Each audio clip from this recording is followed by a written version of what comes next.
Hello and welcome to LA Currents. I'm Ann Police. Our next guest is dedicated to transforming the streets of Los Angeles through ending homelessness. Dr. Lecia Adams Kellum is the incoming CEO of the Los Angeles Homeless Services Authority. Welcome, Dr. Lecia. We're glad to have you with us. Thanks for having me. You have been the president and CEO of social services organization St. Joseph Center, and you are recognized as an expert, as a leader in homeless services throughout Los Angeles. What led you originally to work with the homeless? I really have to go back to the beginning. I have family members who are really dedicated to volunteerism and community service. My dad was always making meals for folks in the community, and I just always had a heart for people who were less fortunate.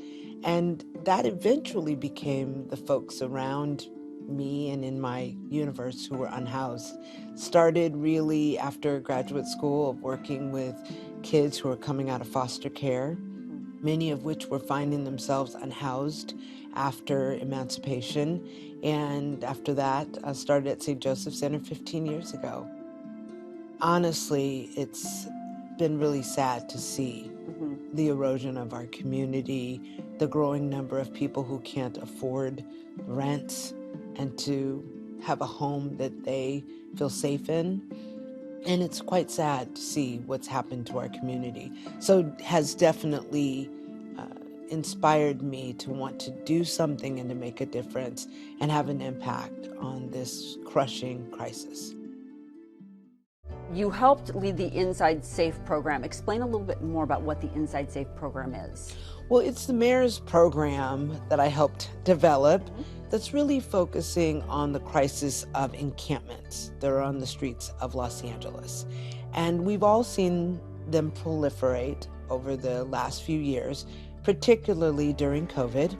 And we are leaning into that crisis, connecting with people in those very chronic encampments throughout the city, engaging people, inspiring them to, one, say yes to housing now, and also to a future connection and resource that will help them connect to permanent housing. And we believe that it's not just about moving in and saying, hey, we have a motel bed tonight. It's about a life change that's promised. It's about a future opportunity to get indoors for good, Inside Safe. So how many people approximately, as of this taping, have you moved off the streets through the Inside Safe program? About 356. And so they've gone from outdoor encampments to motels? To motels, and some of them into permanency. We have over 25 or so who are actually in permanent housing as of today.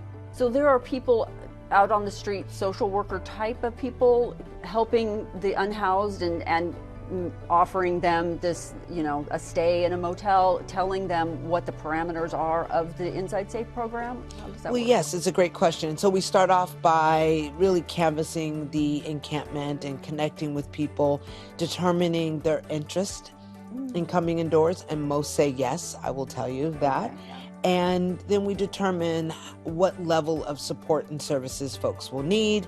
We set up a zone-by-zone approach, especially if we are tackling several streets at a time. And we let folks know that we have resources and that we're going to support them. Then what we call our multidisciplinary teams go out and connect with people one by one, really connecting with their needs. We have nurses on those teams, people with alcohol and drug addiction training and experience, folks with lived experience as well. And so that very diverse team, often of experts, of people who've lived in encampments and been unhoused themselves, really connect on a heart-to-heart level and inspire people to say yes. So that canvassing and connection happens. But it's important for folks to know that we're not going out into those encampments initially, for the first time without knowing folks there. We are led by service providers that have been in those encampments over months, sometimes over years. And so they're coming in, offering support. They're known to the people generally in those encampments, and most of them have said yes. That's inspirational right there. The years-long work that it takes in order to help someone, I think that sometimes goes unseen, you know. For the folks who do say yes to the Inside Safe recipients, they find themselves housed for a temporary amount of time. Approximately how long is that stay?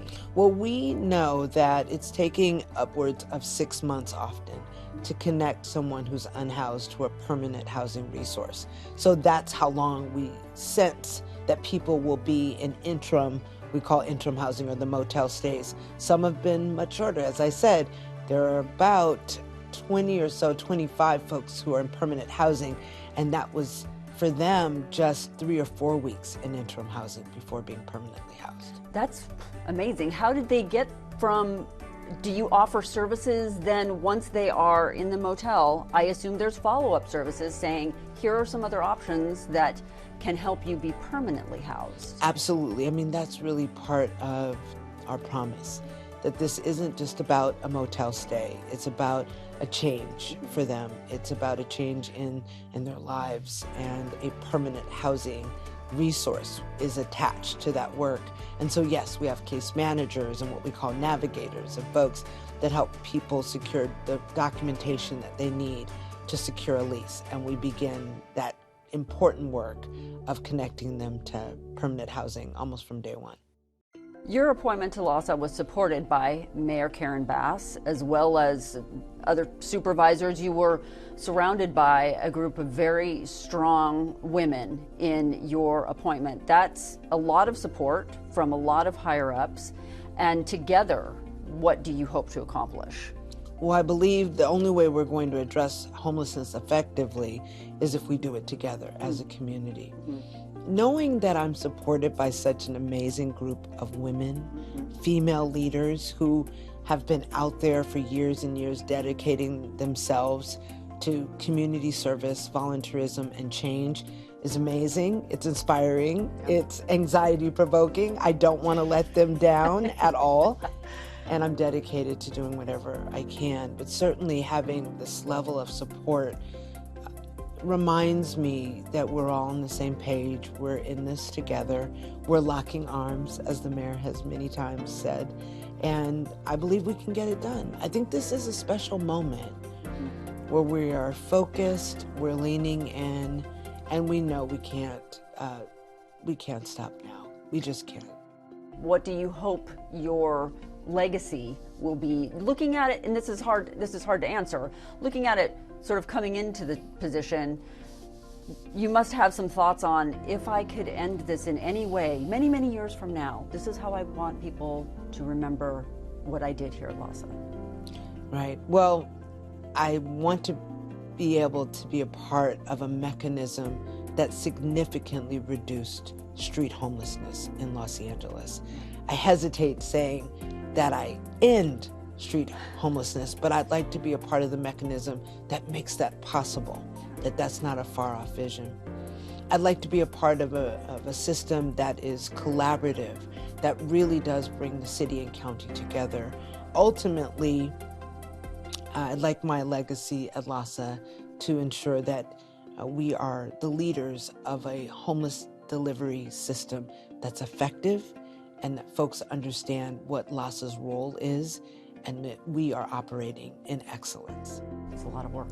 It's a lot of work. It's a lot of work. You're up for the challenge, though. It was such a pleasure talking to you today.